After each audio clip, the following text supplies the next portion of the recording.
Esta é a minha Bíblia. Eu sou o que ela diz que eu sou, eu tenho o que ela diz que eu tenho, e eu posso fazer o que ela diz que eu posso fazer. Hoje eu serei tocado pela palavra de Deus.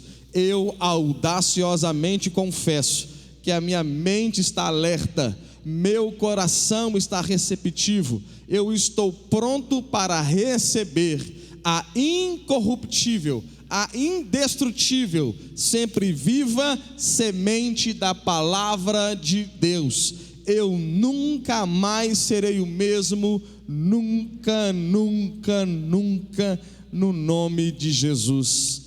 Amém. Se assenta por gentileza, abra o seu coração, abra a sua Bíblia.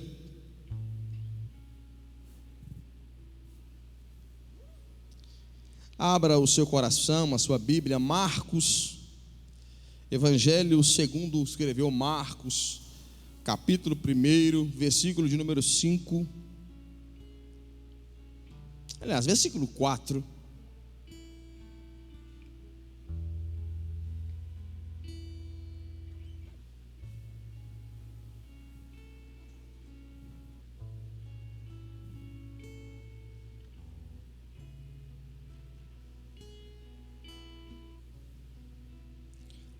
Marcos, capítulo 1, versículo de número 5, 4.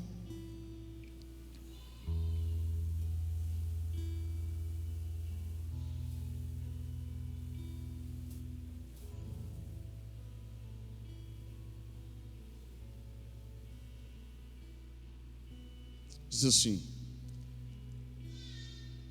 apareceu João Batista no deserto pregando o batismo de arrependimento para a remissão de pecados. Saíam a ter com ele toda a província da Judéia e todos os habitantes de Jerusalém, e confessando os seus pecados, eram batizados por ele no rio Jordão. Deixa eu ler de novo, porque o texto é pequeno. Versículo 5: saíam a ter com ele. Olha só, apareceu João no deserto. Onde, gente? No deserto. Saíam a ter com ele toda a província da Judéia e todos os habitantes de Jerusalém, e confessando os seus pecados, eram batizados por ele no rio Jordão. Vamos orar. Pai, fale conosco, Senhor. Que esta não seja uma palavra persuasiva de sabedoria humana, mas em demonstração de espírito e poder, para que a fé dos teus filhos não se apoie em sabedoria humana, mas no poder do Senhor. Espírito Santo, usa o teu servo. Apesar de mim, Pai, me usa para a tua glória. Deus, que eu diminua e o Senhor cresça, que eu desapareça, o Senhor apareça neste lugar, Pai. Pai, em nome de Jesus, eu não vim aqui atrapalhar o que o Senhor tem para fazer, Pai. Faça através de mim, Senhor. Ó Pai, eu anulo agora toda intervenção humana, no sentido de opiniões, Pai, para que o Senhor possa falar, Pai. Tenha total liberdade, Pai. Queima o nosso coração pela exposição da Tua palavra, em nome de Jesus. Quantos creem nisso, digam amém.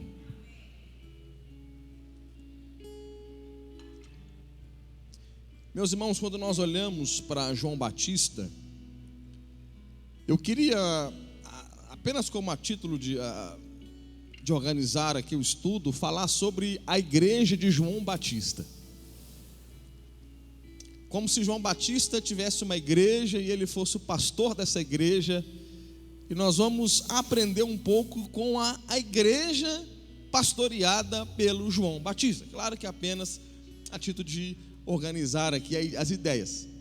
Eu comecei a ler na Bíblia, claro que não dá para esgotar o assunto, né? A Bíblia fala muito sobre João Batista, não dá para esgotar o assunto, mas eu começo a reparar, eu queria pontuar com os irmãos algumas coisas pelas quais trouxe essa grande bênção, esse grande sucesso ministerial para João Batista e a igreja de João Batista. Aqui o versículo 5 que nós lemos diz que toda a Judéia e os habitantes de Jerusalém iam até o deserto para ser batizado pelo João. Perceba que João, a igreja de João, tinha um poder, claro, dado por Deus, de atrair as pessoas para ela. As pessoas largavam, perceba que Jerusalém era o centro religioso da época. Jerusalém era o lugar que as pessoas iam para o culto a Deus. Só que João Batista está no deserto, ele não está em Jerusalém, ele está no deserto, e as pessoas saem de Jerusalém para ir ouvir João no deserto. Perceba que a igreja de João não tem estrutura, irmãos. Lá não tem um telão bonito como esse, não tem microfone sem fio, não tem violão tão abençoado como Cubida tocando, não tem uma bateria tão bonita, lá não tem cadeiras tão confortáveis, lá não tinha um ar-condicionado tão legal, não tinha uma câmera tão bonita como essa, não tinha. Eles não tinham estruturas, mas ainda assim, a multidão saía para ouvir a pregação de João Batista. E quando nós olhamos para essa igreja, nós sabemos, a Bíblia ela nos faz perceber por alguns detalhes, o ministério de João Batista durou cerca de 6 meses. Por que nós sabemos disso? Porque João Batista era 6 meses mais velho do que o seu primo Jesus, e quando Jesus entra em cena aos 30 anos, João Batista começa a sair de cena e aponta para Jesus. Então, sabendo disso, nós sabemos que o ministério de João Batista, efetivo mesmo, de pregação, a igreja de João Batista, o propósito dela de preparar o caminho, durou cerca de 6 meses. E em 6 meses, João Batista virou a sua geração de cabeça para cima. João Batista impactou o seu tempo. 2022 anos depois, está eu aqui falando da igreja de João Batista, porque é uma igreja capaz de tocar, impactar a sua geração e deixar ensinamentos para gerações futuras. Uma igreja de 6 meses que atraiu as multidões, irmãos, olha só, todos os habitantes de Jerusalém e da Judéia. Eu fico pensando assim, imagina se essa igreja nossa, a nossa igreja aqui, Lagoinha, as demais igrejas aqui que nós temos nessa cidade, começa a atrair todos os habitantes de Promissão, irmãos. Imagina a bênção, imagina o avivamento, imagina a pessoa sendo transformada, e é isso que a Bíblia diz. A igrejinha do João do deserto, em 6 meses, estava tocando toda uma geração, toda uma cidade. E percebendo isso, irmãos, eu comecei a imaginar o que fez essa igreja tão efetiva no reino. E eu comecei a separar algumas coisas. Uma delas é: João Batista não tinha estrutura, não tinha equipamentos de ponta, não tinha equipes tão preparadas, tão abençoadas, mas lá havia a presença de Deus. Fala comigo assim: presença de Deus. A igrejinha do João, ela carregava a presença de Deus. E sabe o que eu tenho aprendido? A presença de Deus, ela atrai as pessoas. As pessoas amam o ambiente da presença de Deus. Irmãos, a gente ama. Quem serve a Deus de verdade gosta da presença de Deus. Gosta, irmãos, gosta. Ainda que nós, perceba, ainda que nós não andamos por sentimento, nós andamos por fé. Porque o dia que você não sentir a presença, você continua sendo crente, continua buscando a Deus. Eu posso ouvir um amém por isso? A nossa convicção é maior do que a nossa capacidade de sentir alguma coisa. Mas se eu for explorar isso aqui é uma outra mensagem. Agora, nós amamos. Quem aqui ama a presença de Deus, irmãos? É diferente. É para orar. Esses dias, irmãos, eu falei, eu vou começar a orar. Eu me propus a orar. Eu estava orando, eu obedeci ali a oração, né, a disciplina. Eu ia orar e tal, e orando e tal. Mas um dia específico, eu coloquei uma musiquinha, irmãos, eu não sei nem mais qual é. Eu estava no meu celular mexendo, coloquei um louvor. Eu sentei num lugar assim, tão tranquilo. Aí começou aquele louvor a ministrar meu coração. Veio uma presença de Deus tão gloriosa. Aí as lágrimas vêm, a gente quebranta, a oração é diferente. Sim ou não, irmãos? É diferente. É claro, eu repito, né? Como diz, se eu for falar disso é uma outra mensagem, mas nós não temos que sentir alguma coisa para poder orar, ou para vir na igreja. Nós viemos por uma convicção da palavra de Deus. Eu não estou sentindo a presença, mas eu sei que Ele está, porque a Bíblia diz que Ele está e a Bíblia não mente. Amém? Amém? Só que quando a presença vem, irmãos, é diferente. O ambiente da glória de Deus. Cara, que lindo quando a gente chega num culto, quando a gente entra, aquela atmosfera, a adoração, aquela bênção, aquela presença manifesta de Deus. Deus quase que, a gente consegue quase que tocar na glória, aquela presença a gente não sabe explicar. Aí nosso coração está que nem de Davi: Senhor, eu quero morar nesse lugar, eu quero habitar nesse lugar. Davi tinha palácio, Davi tinha cetro, Davi tinha honra, Davi tinha recursos, mas ele diz: eu quero ser porteiro da casa de Deus, eu quero ficar nesse lugar, eu quero morar nesse ambiente, eu não quero mais sair desse ambiente. Por quê? Por causa da presença de Deus. Ele falou assim: Senhor, Davi olhou para aquelas frestas e disse assim: Senhor, lá naquele lugarzinho, lá no altar, a andorinha faz ninho, e é esse lugar que eu quero habitar, é nos altares do Senhor. Eu quero fazer morada nesse ambiente. Porque, irmãos, a presença de Deus, ela atrai a gente, e ela atrai as pessoas, irmãos. As pessoas serão conduzidas pelo ambiente da presença de Deus. E esse era um dos segredos da igreja de João. Fala comigo assim: presença de Deus. Segunda coisa que eu destaquei aqui, eu não vou abrir os textos por causa do horário, mas segunda coisa, irmãos, depois podem anotar e conferir, João 1:23. João disse que ele era a voz, e não era a voz que clama, porque João não tinha um clamor dele. João era a voz do que clama. Quem é João? É o Elias? Não. É o Messias? Não. Aí ele resolve dizer quem ele era. Fala assim: não, eu sou a voz do que clama. Ou seja, há um clamor de Deus lá no deserto, e eu pego esse clamor de Deus e eu falo do clamor de Deus para vocês. Sabe o que João Batista está dizendo em outras palavras? Uma igreja que tem sensibilidade a ouvir a voz de Deus, a pregar, a dizer o que Deus está dizendo, a falar. Irmão, isso é muito poderoso. Irmãos, uma vez eu vi alguém perguntar para o pastor Paulo César. O pastor Paulo César é o nosso teólogo da Lagoinha, que nós mais admiramos como teólogo. E alguém perguntou assim: pastor Paulo, quem mais obedece a Jesus? E um pastor muito sábio, pastor Paulo César, ele respondeu assim: quem mais obedece é quem mais ouve. A gente esperava uma resposta teológica, aquela coisa fundamental. Não, quem mais obedece é quem mais ouve. Qual a melhor pregação? Qual a melhor pregação, irmãos? É a pregação de quem está ouvindo a Deus e está dizendo ao povo aquilo que Deus está dizendo. Eu não sei se foi C.S. Lewis ou John Piper que diz, mas a frase é mais ou menos assim: nunca ouça alguém que não ouve a Deus. Nunca ouça alguém que não ouve a Deus.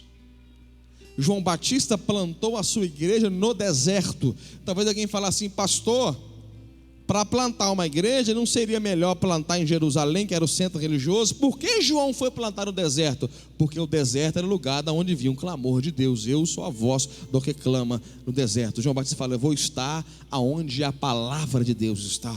Quem pode dizer amém por isso? Agora, ainda sobre a voz de Deus, João Batista fala um negócio, irmãos, que a gente fica louco, a gente fica impressionado. João 3:29, João capítulo 3, versículo 29, quando foram falar sobre o Messias, que estavam batizando pessoas, João Batista falou assim: eu não sou o noivo. Eu estou ainda sobre a voz de Deus, sobre a fidelidade à palavra de Deus. João Batista disse: eu não sou um noivo. Ele disse: eu sou o amigo do noivo. Fala comigo assim: amigo do noivo. Irmão, João Batista, quando fala isso, é uma coisa muito legal, porque para nós fica estranho: eu sou amigo do noivo. Como assim amigo do noivo? Mas para aquela cultura eles entenderam muito bem o que João tinha dito. Porque naquele tempo, por exemplo, o pai desposava a filha, entregava a filha em casamento. E seria como no Brasil se fosse namoro, seria como um noivado, deixa eu falar assim. Só que o marido ia preparar as coisas, preparar a casa, preparar as coisas. E a noiva ficava em casa preparando as coisas sobre o casamento. Só que esse homem, esse noivo, ele não tinha permissão do pai da noiva para ficar de conversa com a noiva, irmãos. Os pais daquele tempo eram muito desconfiados.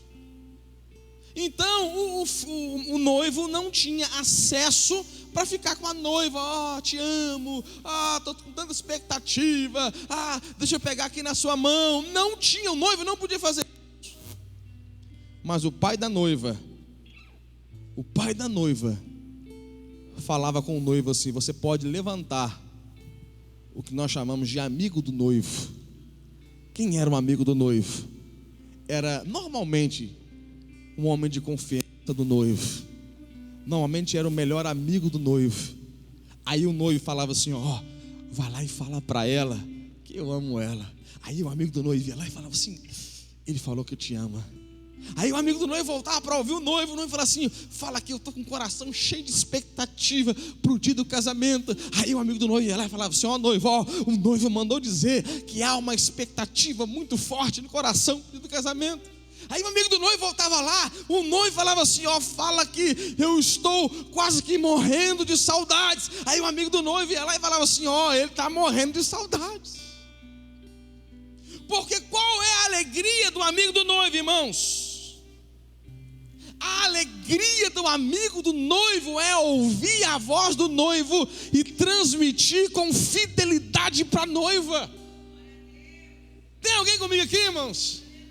A alegria do amigo é olhar, ouvir o noivo, o que o noivo tem para dizer para a noiva, o recado do noivo para a noiva, e só falar aquilo que o noivo mandou, que pediu, que instruiu.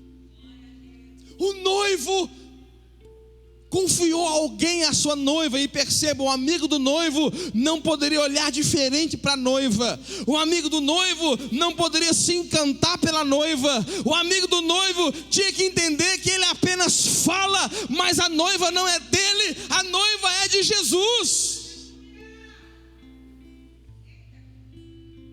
Irmãos, perceba quando Deus escolhe João Batista.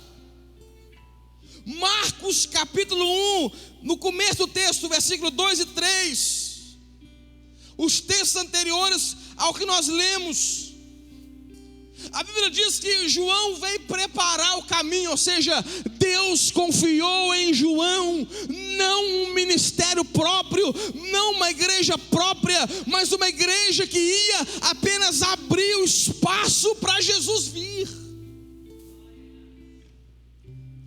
João Batista não podia se apaixonar pela noiva do noivo.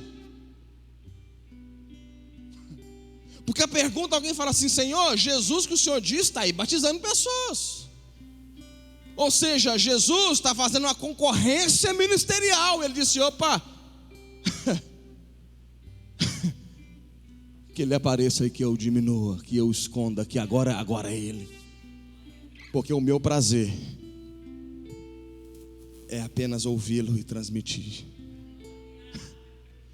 Irmão, sabe qual é o maior erro de um pastor? É achar que a igreja que ele pastoreia é dele. O maior erro que um pastor pode cometer é achar que ele está pastoreando a igreja dele. Não, essa aqui é a minha igreja.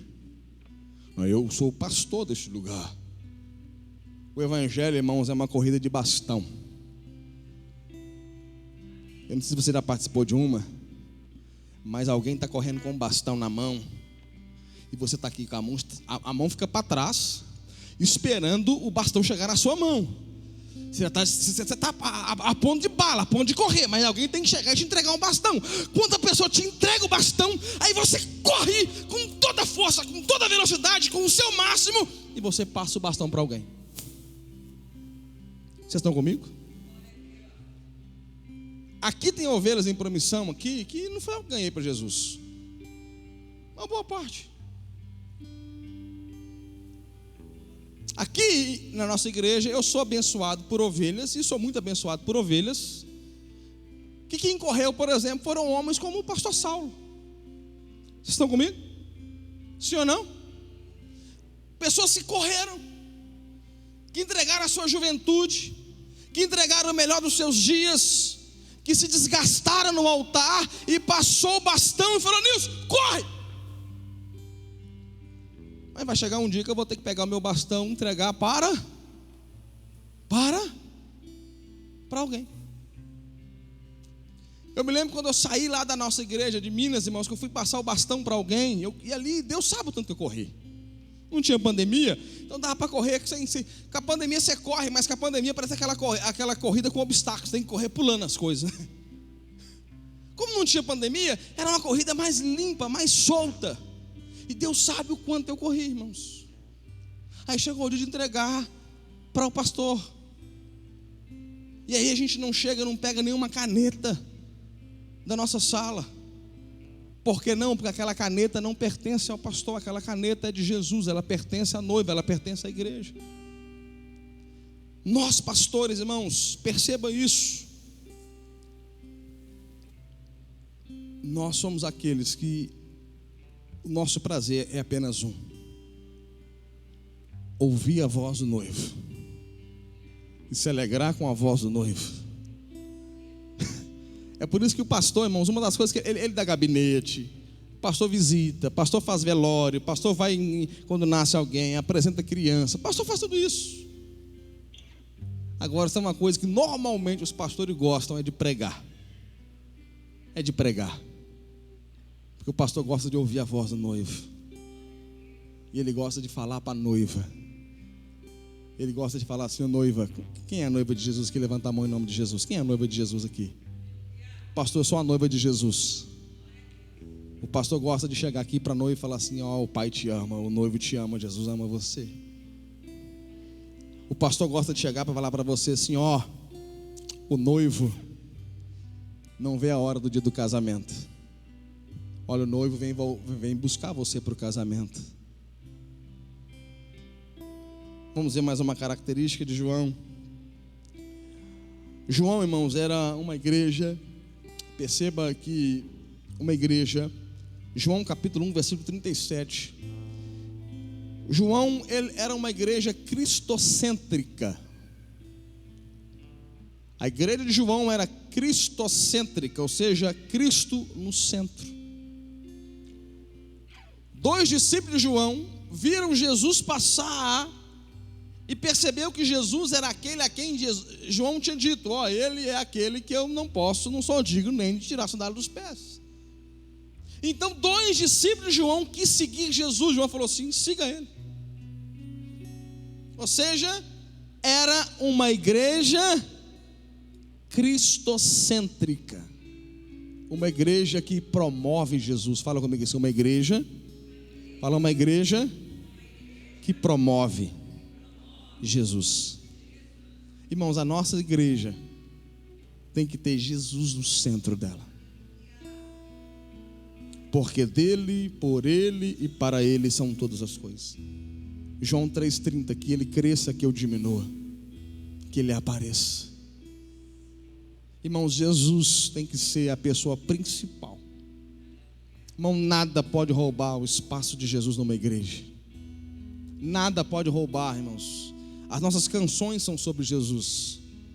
As nossas pregações são sobre Jesus. A nossa oração é em nome de Jesus. A nossa fé é pelo autor e consumador da nossa fé, que é Jesus. Uma cultura cristocêntrica.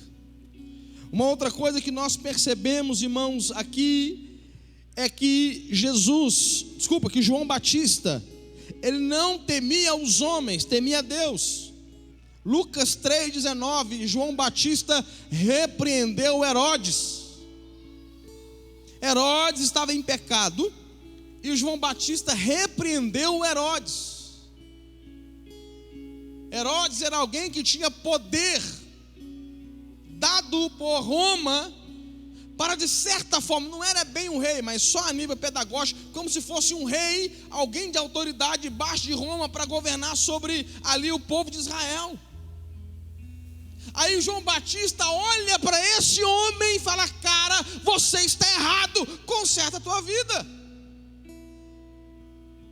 Porque João Batista tinha uma pregação, e na hora de pregar o evangelho, ele não quer saber quem é que está ouvindo, ele quer saber quem é que está falando, e é Deus que está falando. Se Deus está falando, eu estou pouco importando com quem está ouvindo, se é rico, se é pobre, se é negro, se é louro, se tem dinheiro, se não tem dinheiro, se tem faculdade, não tem faculdade, se é teólogo, se não é teólogo, se é novo convertido, se é velho de igreja, ele não está aí preocupado, ele quer pregar o evangelho. Se é político, se é doutor, se é analfabeto, João Batista não está preocupado. Ele fala assim: se Deus mandou, eu prego para qualquer um, em qualquer lugar, a qualquer hora. João Batista não tinha medo de homens. João Batista não era constrangido por homens. João Batista temia a Deus. Sabe o que eu fico lembrando, irmão? Deixa eu só pegar alguns outros textos aqui. Quando chegaram para Pedro e para João e falou assim: se vocês não pararem de pregar, nós vamos prender vocês. Parem de pregar. Aí achando que Pedro e João iam ficar com medinho: ai, vão prender a gente, ai, que medinho que eu estou de vocês, vão pregar. Não, João. Olharam um por outro assim: melhor coisa é obedecer a Deus que aos homens. Irmãos, só abrir um parênteses aqui. Eu não conheci pessoa, deixa eu falar homens aqui, homens mais machos do que os apóstolos. Não conheci ainda. Não conheci pessoas capazes de enfrentar o império mais truculento da sua época, o Império Romano. Nem os gregos da herança de Alexandre o Grande foi capaz de suportar o avanço dos exércitos romanos. Mas os cristãos, os apóstolos, não temeram a força do César, porque a característica de uma igreja poderosa não é de uma igreja que teme homens, é uma igreja que teme a Deus. Vocês estão comigo? Irmãos, escuta isso aqui. Seja educado com as pessoas, seja cordial com as pessoas, respeitem as pessoas. Mas se você precisar pregar o que Deus está mandando você pregar, não olhe quem é, pregue a palavra. Pregue a palavra. Eu vou repetir isso: pregue a palavra. Pregue a palavra. Sabe que é um risco? É alguém começar a tratar diferente a pessoa porque tem dinheiro, porque tem posição, porque tem cargo político. João Batista não. O Herodes: o que foi, João? Conserta a tua vida, rapaz. Vocês estão comigo?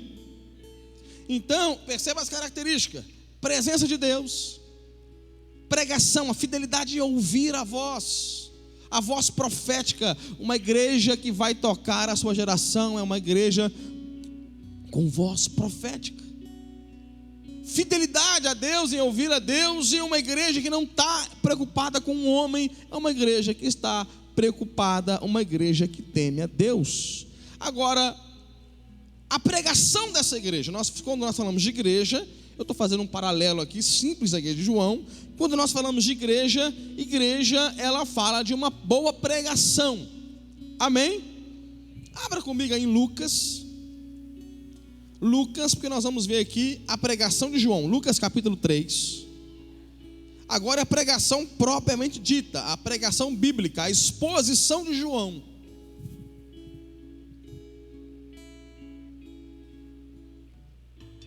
Lucas 3, versículo 7.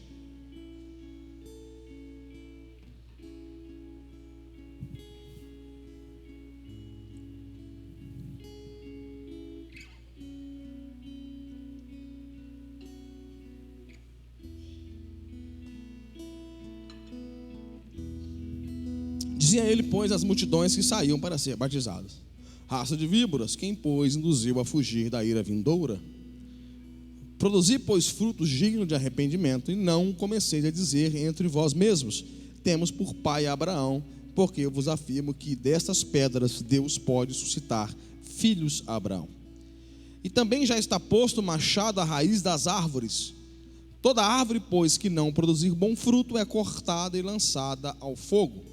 Então as multidões o interrogavam, dizendo: que havemos, pois, de fazer? Respondeu-lhe: quem tiver 2 túnicas, reparta com quem não. Quem tiver 2 túnicas, reparta com quem não tem. O que tiver comida, faça o mesmo. Foram também os publicanos para serem batizados e perguntaram-lhe: mestre, que havemos de fazer? Respondeu-lhes: não cobreis mais do que o estipulado. Também os soldados lhe perguntaram: e nós, que faremos? Ele lhes disse: a ninguém maltrateis, não deis denúncia falsa, e contentai-vos com o vosso soldo ou com o vosso salário. Então João está pregando, irmãos. Essa é a exposição de João, é o tema da mensagem, é o cerne da mensagem de João. Eu queria ver com os irmãos aqui algumas coisas que João pregava. Versículo 8, claro que o capítulo 3, tá? Eu vou citando só os versículos, os irmãos sabem que é o capítulo 3. Versículo 8, João está pregando sobre arrependimento. Não existe uma igreja saudável sem arrependimento. Fala comigo assim: arrependimento. Nós precisamos de arrependimento. João Batista está pregando sobre arrependimento. E perceba, arrependimento não é quando você chora. Arrependimento é quando você muda. Amém? Arrependimento não é quando você chora. Arrependimento é quando você muda. Ah, pastor, mas eu posso chorar? Pode, irmãos. É bom quando a gente chora. O choro faz parte. Mas só é verdadeiro quando há mudança. Se não tem mudança, não teve arrependimento. Não confunda remorso com arrependimento. Arrependimento não é quando a gente chora. Eu preciso ficar batendo esse martelo. Arrependimento não é quando a gente chora. Arrependimento é quando a gente muda. Amém? E João Batista está pregando sobre arrependimento. Versículo 9, João Batista está pregando sobre posicionamento. E eu creio, irmãos, eu creio que nós constantemente precisamos ser posicionados ou reposicionados. Eu creio que se tem uma coisa que Deus quer fazer conosco, principalmente pós-pandemia, olha só, o machado está à raiz da árvore que não dá fruto. Uma pessoa tem direito de falar assim: eu sou uma árvore que Deus plantou, mas não vou dar fruto, eu não quero frutificar. Mas ela tem que lembrar que o machado não está para podar. Machado não é instrumento de poda, machado é instrumento de corte. E João Batista está lembrando, e depois Jesus prega isso. João capítulo 15, o próprio Jesus prega sobre isso. Se você frutificar, eu vou e podo. Se não der fruto, eu vou e corto. É Bíblia ou não é, irmãos? É Bíblia ou não? Então nós temos um quê? Arrependimento e posicionamento. Deus, Ele tem que vir e vez em sempre lembrar a gente que a gente não está de bobeira, que Deus chamou a gente para frutificar. Sim ou não? Que Deus chamou a gente para dar frutos. Que um servo, uma árvore plantada junto à corrente das águas, ela dá fruto de forma natural. Nós temos uma parábola bíblica que Jesus conta, dizendo que existia uma árvore que estava ocupando inutilmente o lugar, e ela seria cortada para plantar outra. Então, irmãos, há uma mensagem poderosa. Fala comigo assim: posicionamento. E quando eu peço para repetir, irmão, não é para ficar chata a pregação, não, é só para você lembrar mesmo. Pastor, repito só para ficar chato? Não, só para lembrar. Posicionamento é quando Deus te pega e te move para a vontade dele. Dizem que a boa pregação não é aquela que você sai alegre com o pregador. Puxa, que palavra boa! Como que o pastor Dilson leu aquele texto, que legal! Não. A boa pregação é quando você sai triste com você. Sai da igreja assim para baixo. Fala, puxa vida, como que eu dou conta de ficar sentado numa cadeira dessa sem fazer nada para Jesus? Como que eu dou conta de Deus me abençoar tanto e eu não retribuir a Ele fazendo nada, faço nada para Deus? Ele tem que sair revoltado às vezes, falar assim: como que eu dou conta de 40 anos que eu sirvo Jesus e eu não faço nada para Jesus? Como que eu dou conta de, em promissão, encontrar tanta gente na rua, falar de tudo, de futebol, de política, da guerra da Rússia com a Ucrânia, de falar tudo, e eu não tenho coragem de abrir a minha boca para falar de Jesus para ninguém? Aí eu tenho timidez. Eu falo do São Paulo, falo do Corinthians, falo do Palmeiras, falo do Santos, eu até falo do Cruzeiro que caiu, eu falo de tudo, não tem constrangimento nenhum. Mas se for falar Jesus, aí não sai. Deus tem que nos posicionar. Vocês estão comigo? Vocês estão comigo? Sim ou não? Deus tem que nos posicionar.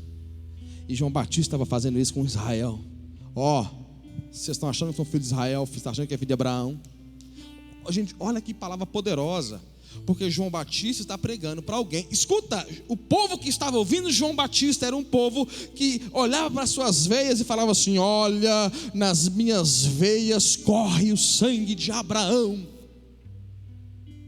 Eu sou herdeiro da terra que mana leite e mel, porque eu sou filho do pai Abraão. Aí vem um pregador doido, vem um profeta doido do deserto dizer: vocês estão achando que são filhos de Abraão por questão de nascença, de DNA, não percebe que tem um machado que está na raiz. Fala de novo: posicionamento. Versículo 11 agora, João Batista está falando sobre generosidade. Generosidade. Se você ler esse novo, está lá: quem tiver 2 túnicas, reparta com quem não tem. Quem tiver comida, faça o mesmo. Generosidade. Se tem uma coisa que precisa estar na igreja, irmãos, é uma cultura de generosidade. Atos capítulo 2, versículo 42 em diante. A consolidação daquela multidão. Eles comiam de casa em casa, repartiam o pão junto com singeleza. A palavra singeleza lá é simplicidade. Crente é simples. Fala comigo assim: crente é simples. Fala, crente é simples. Fala, simplicidade é a marca da igreja primitiva. E eles tinham tudo em comum. O que é isso? Generosidade. Eu tenho 2 sapatos, o irmão Pinduca não tem nenhum. Ô Pinduca, você quer os 41?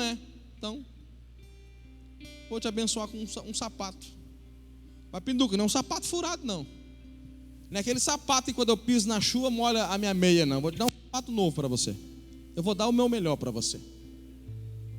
Aí o irmão Claudinho, irmãos, é um cara muito próspero. Aí ele olha para o meu carro, o meu pneu está careca.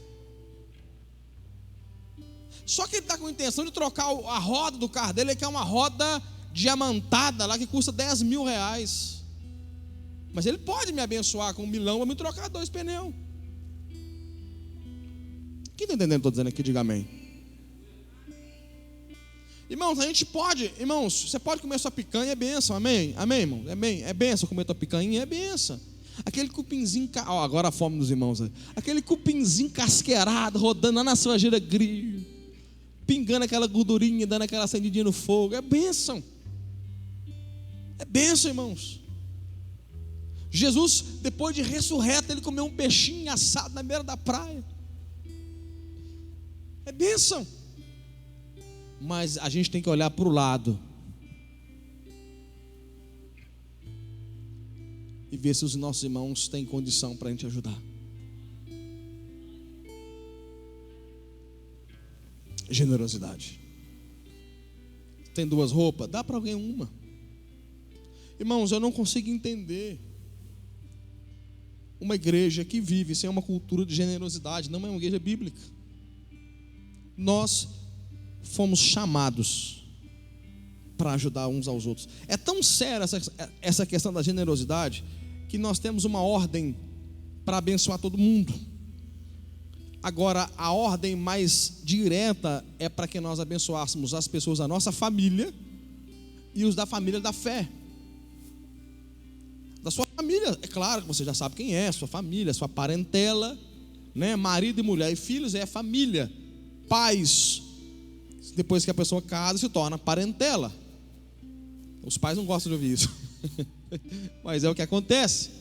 Primos, irmão, quando casa, se torna parentela. Então você abençoa sua família, abençoa os seus parentes, isso é de Deus. E abençoa os da família da fé. Quem são os da família da fé? Quem são? Olha para o lado aí, olha para trás, para o lado, olha aí, olha aí, olha aí, olha aí. Essa pessoa são os domésticos da fé que Deus colocou aqui. Quem crê que Deus é que trouxe a gente para cá? Eu creio nisso, irmãos. Eu creio nisso. Deus pode reposicionar? Pode. Deus pode falar assim: filho, larga tudo e vai morar lá na África. Deus pode fazer. Que é o quê? Posicionar, reposicionar. Ele é o dono da árvore, ele pode plantar onde ele quiser. Mas por enquanto nós estamos plantados aqui para frutificar aqui. E tem um segredo bíblico: frutifique onde Deus te plantar. Não é o lugar. Perceba, Deus plantou a vara de Arão no deserto. Falou: Arão, planta, e o resto é comigo. E a vara floresceu. Agora, enquanto você está aqui, o doméstico da fé é essa pessoa do seu lado. E nós temos por obrigação, irmãos, cuidar uns dos outros. Agora, deixa eu abrir um parênteses aqui, eu vou mudar o tópico, eu estou terminando a mensagem.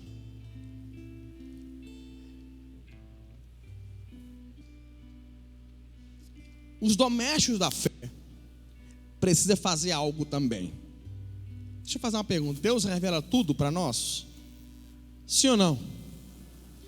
Nós temos testemunhos. Por exemplo, a Tula, um tempo antes dela me conhecer, e depois que me conheceu, ela começou a cantar um hino assim: a luta acabou, a prova foi embora, agora é só vitória. Depois a vitória pega esse hino.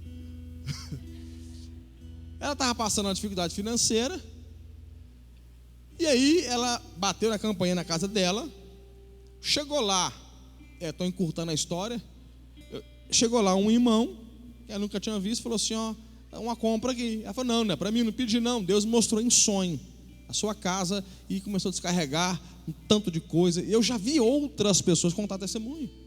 Isso é Deus mostrando: ó, vai lá na casa de alguém e leva. Eu já vi isso acontecer. Talvez os irmãos já viveram isso.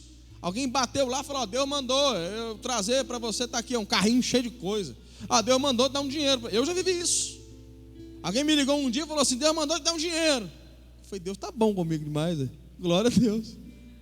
Aí passa o Pix, chegou na conta. No outro dia apareceu uma situação. Eu falei: rapaz, o dinheiro então era para isso.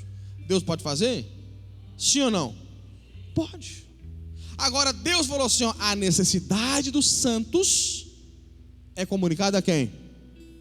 A quem? Aos santos. Aí como que a gente fica, irmãos? Eu estou falando sobre generosidade. Como que a gente fica? Eu não peço nada para ninguém.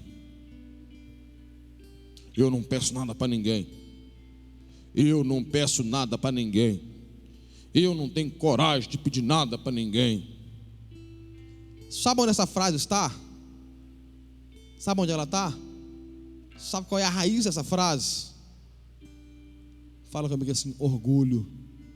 Fala orgulho. Orgulho.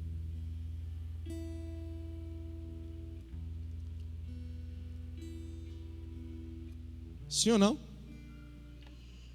Orgulho. E se é orgulho, Deus pode querer estar fazendo uma cirurgia na gente. Deus já vive isso, irmãos. Muitas situações que Deus precisou tratar comigo com questão de orgulho. Vamos para o próximo tópico. Versículo de número 12 e 13. Deus está tratando aqui, João está pregando contra a corrupção. Os publicanos eram os cobradores de impostos. Quem cobrava o imposto na época, eles normalmente cobravam 4 vezes mais. Lembra do Zaqueu, quando foi restituiu 4 vezes mais? Porque o César passava um valor, eles cobravam 4 vezes mais e ficava com o resto. Eles eram os corruptos da época. Se fosse hoje, seriam os políticos aí, que às vezes caem em escândalos, etc. E João está pregando: olha, vocês precisam andar em retidão. Deus não aceita a corrupção. E começou a pregar. Versículo de número 14, Deus está pregando, João Batista está pregando esse clamor do deserto, dizendo assim: os soldados, o que eu vou fazer? Não dê testemunha falsa, e contenta só com o seu salário. Ei, você não vai ser desonesto na sua profissão.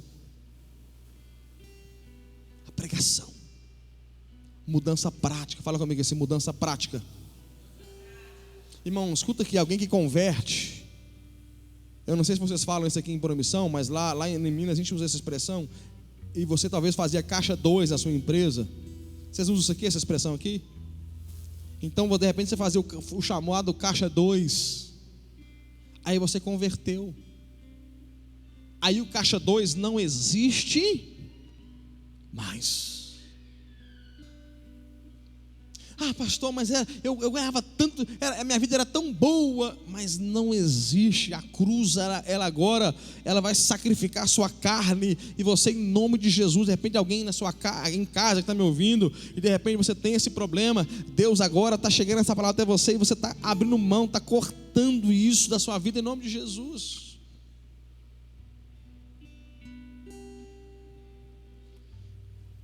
Uma última pregação aqui de João, penúltima, Lucas 3,19.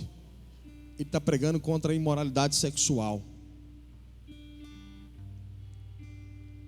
Ele está pregando contra sexo fora do casamento, sexo antes do casamento. Ele está pregando. E a igreja tem o papel de ensinar essas coisas. Nós temos a função de ensinar. Se eu estava na rua, saindo de algum lugar, parou uma turma de homens e me cumprimentou, falou: pastor, eu queria perguntar um negócio. Eu falei: pode perguntar. Por enquanto estou cobrando não. E começaram a perguntar sobre a área sexual. E alguns versículos que Deus me deu de cor, eu falando alguns versículos, instruindo algumas pessoas, na rua. E várias vezes acontece isso em vários lugares, porque as pessoas querem saber o que Deus pensa, e a igreja tem essas informações. Eu me lembro uma vez, irmãos, me pegaram, aí foi uma armadilha. Pegaram uma psicóloga, colocou na minha frente, e aí eu estava comendo uma picanha, irmão, numa festa, cataram eu lá, arrancaram a picanha da minha mão, colocaram de frente da psicóloga. E era para nós debater, aí veio a plateia para assistir, era para ter ali um debate ao vivo contra a questão do homossexualismo. E eu não arredei, irmão, Deus sabe, eu não recuei. Eu falei: doa quem doer, eu fico com a palavra de Deus.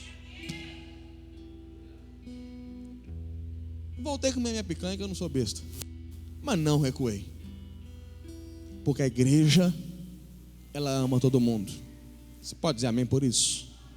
A igreja recebe todo mundo.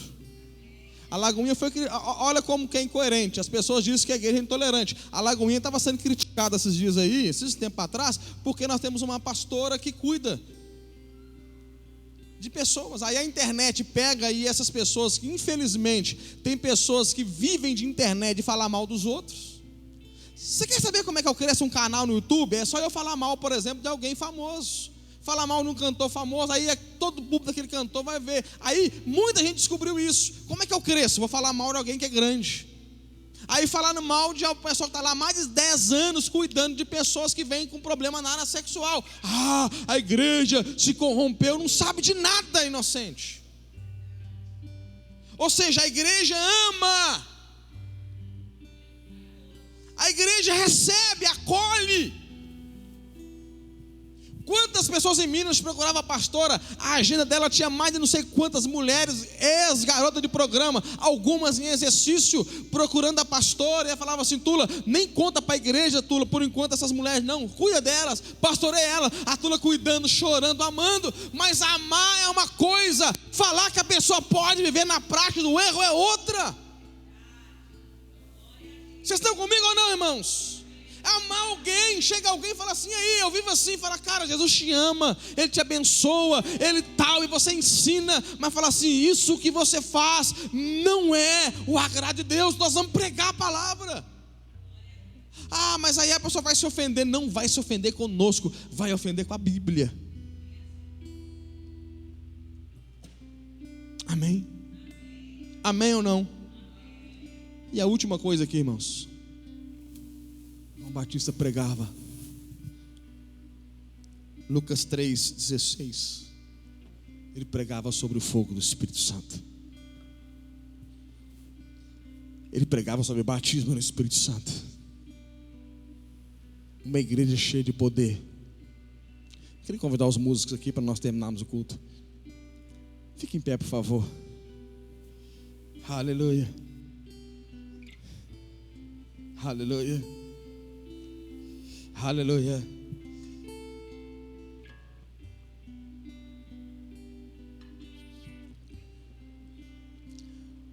Fala comigo assim: poder de Deus. Uma igreja cheia de poder de Deus. Olha como essa igreja é completa. Uma igreja que prega a palavra com fidelidade.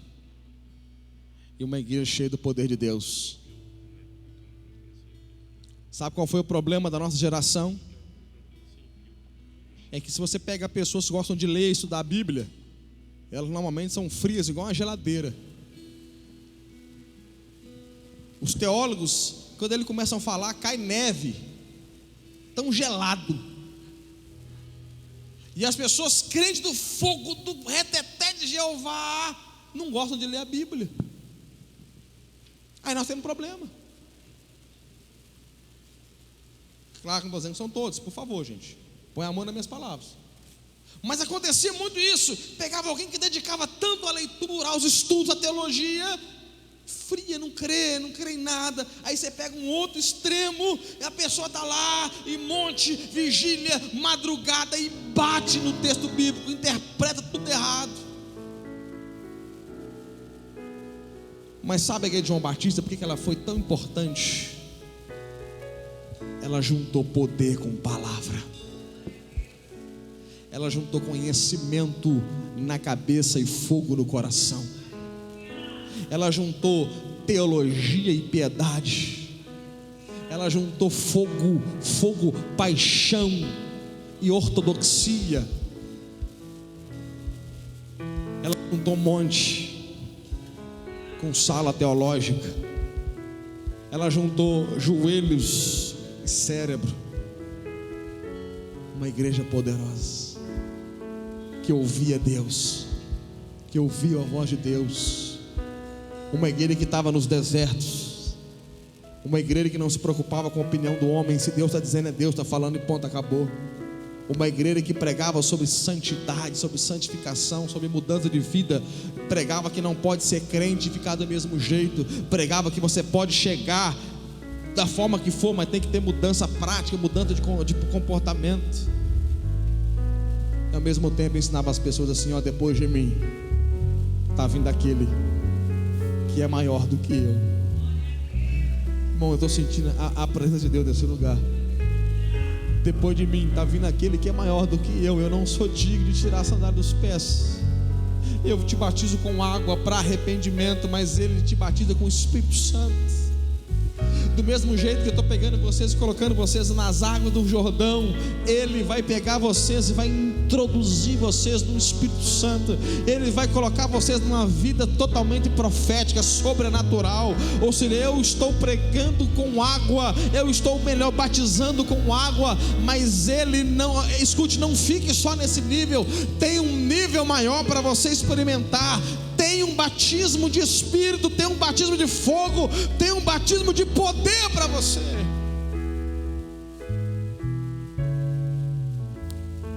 Uma igreja que anseia por experiências com Deus. Sabe o resultado dessa igreja? Nós vamos orar agora. Lucas 3:10. Quem fez o apelo não foi João Batista. João Batista pregando, mas ele não fez apelo. Quem fez apelo foi o pecador. O que eu faço agora, João? Ô João, o que eu faço? Porque num ambiente, grava isso aqui no seu coração, irmão, num ambiente de avivamento, quem faz apelo no nosso coração não é o pastor, é o Espírito Santo. Num ambiente profético de avivamento, quem vai dizer para você mudar não é a voz que vem de fora, é a voz que está dentro de você. É por isso que uma igreja com pouco avivamento tem que ter muito regulamento. Mas uma igreja com avivamento não precisa de muitos regulamentos, porque quem dá a instrução não é o que vem de fora, é o que está dentro. E o Espírito começa a queimar você, ele começa a tocar você, ele começa a mudar a sua vida, ele começa a quebrantar você. E a única coisa que sobra para nós é: Deus, o que eu faço agora? Todo avivamento começa com arrependimento, com lágrimas no altar e termina em missões. Todo avivamento. Atos capítulo 2, não foi Pedro que fez o apelo, quem fez o apelo foi a multidão. Ei Pedro, o que eu faço agora? Atos capítulo de número 19, Paulo está pregando em Éfeso, fazendo prodígios e maravilhas em nome de Deus. A multidão começou a denunciar o seu próprio pecado e dizer: o que eu faço agora? Irmãos, nós temos sonhado aqui em Promissão com uma igreja que estarão com as portas abertas e pessoas entrando por aquelas portas dizendo assim: o que eu faço agora? O que eu faço agora? O que eu faço agora? O que eu faço agora? O que eu faço agora? Nós temos sonhado com isso. O que eu faço agora? O que eu faço agora? Porque no ambiente de poder de Deus, como diz o pastor Luiz Hermínio, Deus pega você por dentro. Sabe o que eu acho que Deus está precisando fazer com a gente? Pegar a gente por dentro. Deus quer pegar a gente por dentro. Deus vai colocar a mão no seu peito assim, dar uma apertada. Atos capítulo 2, a Bíblia diz que o Espírito Santo picou o coração daqueles homens. Deus tem que picar o nosso coração.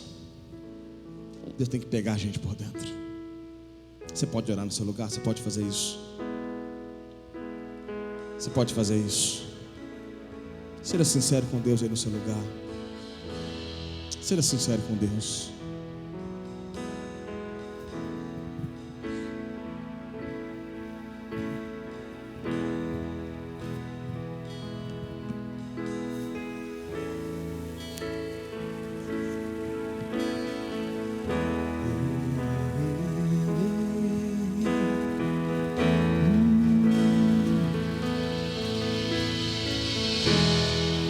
Eu não preciso ser reconhecido por ninguém.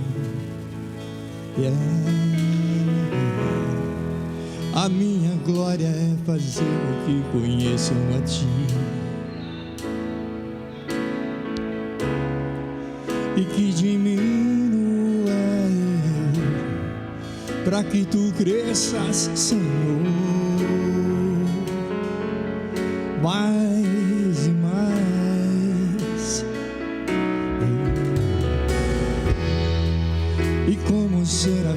que cobrem o rosto ante a ti. Escondo o rosto para que vejam tua face em mim, e que diminua para que tu cresças, Senhor. Mais e mais no Santo dos Santos, a fumaça me esconde, só teus olhos me veem. Debaixo de tuas asas é o meu abrigo, meu lugar secreto. Só tua graça me basta, e tua presença é o meu prazer.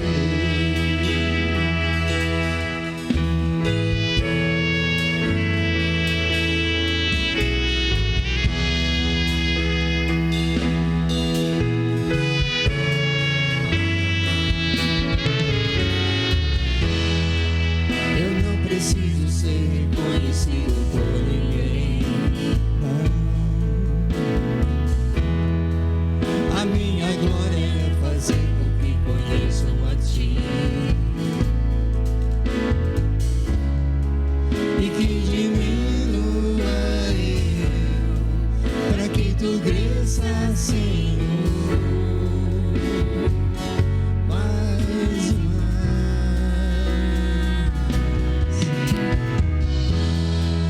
e como os serafins que cobrem o rosto ante a ti, escondo o rosto para que veja tua face em mim, e que diminua para que tu cresças, Senhor. Mais e mais no Santo dos Santos, a fumaça me esconde, só teus olhos me veem. Debaixo de tuas asas é o meu abrigo, meu lugar secreto. Só tua graça me basta, tua presença é o meu prazer. No Santo dos Santos, a fumaça me esconde, só teus olhos me veem. Debaixo de tuas asas é o meu abrigo, meu lugar secreto. Só tua graça me basta, e tua presença é o meu prazer. É o meu prazer, Senhor. Oh, Jesus, bom estar em tua presença, Pai. Tua presença, é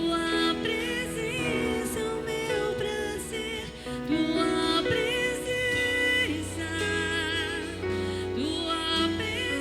é o meu prazer. Tua presença,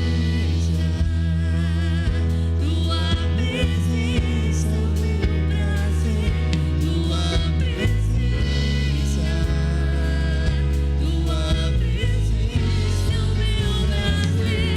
Tua presença, tua presença é o meu prazer. Tua presença, tua presença é o meu prazer. Tua presença.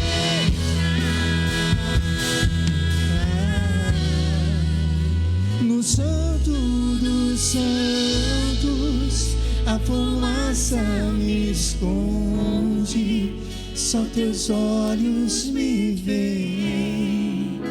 Debaixo de tuas asas é o meu abrigo, meu lugar secreto.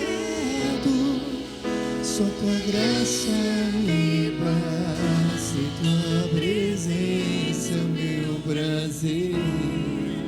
Só tua graça me basta e tua presença é o meu prazer. Só tua graça me basta, tua presença é o meu prazer.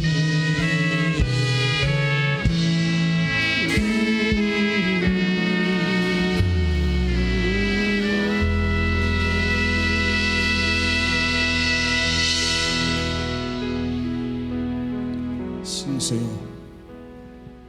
Faça isso, Pai. Faça isso. Nós queremos ser tocados pelo Senhor. Nós queremos desaparecer diante da fumaça do Senhor. Faça isso, Pai. Faça isso. E nesse lugar, ó Pai, até o incrédulo, se entrar aqui, coloque o rosto no chão. Declare que o Senhor está nesse lugar. Esse lugar seja um lugar de restauração de casamentos, seja um lugar de cura, de libertação. Pai, que seja um lugar de sinais, de prodígio e maravilhas. Pai, em nome de Jesus, nós pedimos ao Senhor, faça isso. Faça isso. Faça isso. Só o Senhor pode fazer, Pai. Nós cremos. Faça isso. Deus pode fazer, irmãos. Eu me lembro, ano passado, tive o privilégio de pregar na conferência do Espírito Santo da Lagoa de Ribeirão Preto. O Ademir estava lá comigo, nós fomos na caminhonete dele. Nós estávamos pregando uma mensagem parecida com essa, um outro texto parecido com isso. De repente uma multidão começou a vir na frente, pessoas chorando por Jesus ali.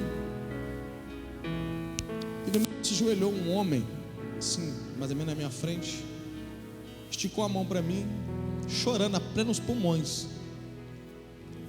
E ele falou assim: pastor, eu sou pecador. E ele me entregou um cachimbo de crack na hora. Ele falou assim: quando o senhor pregava, eu quero mudar de vida. O Ademir estava lá. E eu falei naquela igreja lá, eu falei com essas palavras, eu falei assim: não tem nada a ver com o pastor Nilson, não é porque eu vim pregar, não tem nada a ver com a gente. É a presença de Deus que faz essas coisas. Eu queria terminar com uma frase de Charles Spurgeon: é mais fácil um leão virar vegetariano do que um pecador se arrepender, senão pelo Espírito Santo. Busquemos o Espírito Santo, busquemos a presença de Deus, busquemos a santidade de Deus, busquemos o temor de Deus, busquemos, em nome de Jesus. Vá em paz. Uma semana abençoada para você, em nome de Jesus. Que a graça do Senhor Deus, o Pai, a comunhão do Filho e as doces consolações do Espírito Santo seja sobre você, sua casa, sua família, em nome de Jesus. Hoje, logo mais às 18 horas, estaremos aqui para mais um culto de celebração ao nosso Deus. Deus abençoe a todos.